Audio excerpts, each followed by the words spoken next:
তোমার bottle skin. কেন ডেকেছো? বাহ, সেটাই জানো না? তাহলে এলে কেন? কেন ডেকেছো জানতে। সে কি, লাভ লেটার পড়েই না এসেছো? পড়োনি? ওসব ছাড়ো, আসলে এটা লাভ না অ্যাট্রাকশন সেটা তো বলবে। ওসব আমি জানি না। আমি শুধু তোমাকে চাই বাস। লাভ কি অ্যাট্রাকশন কি জেনে কি লাভ? সে কি তুমি জানো না?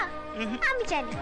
কেবি বলার পর আমি অনেক এনকোয়ারি করে বুঝেছি, লাভ মানে কখনো নাকি ভোলা যায় না, আর অ্যাট্রাকশন মানে খুব অল্পে ভুলে যাওয়া। তাই? তাহলে ক্লাস 7 এ পিঙ্কিকে এখন আমার মনে আছে।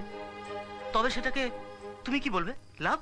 এ না না না, আমি একটা ম্যাগাজিনে পড়েছিলাম তাই বললাম। ম্যাগাজিনে অনেক কথাই বাড়িয়ে রং চড়িয়ে লেখে, আমি জানি। তাহলে কনক্লুশনটা বলো, তুমি কি বলতে চাইছো? একটা কাজ করি, পরশু থেকে তো 5 দিন ছুটি। বাড়িতে তুমি আমায় কতবার মনে করছো একটা নোটবুকে লেখো, আর আমি তোমায় কতবার মনে করছি আমিও লিখবো। তারপর ডিসাইড করব এটা লাভ না অ্যাট্রাকশন। এই প্রসেসটা নিশ্চয়ই কোনো ম্যাগাজিন থেকে ছাড়া। আরে না বাবা, তাহলে এই কথাই থাকলো।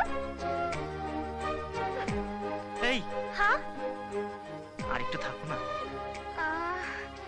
আইজার না এখন যাই।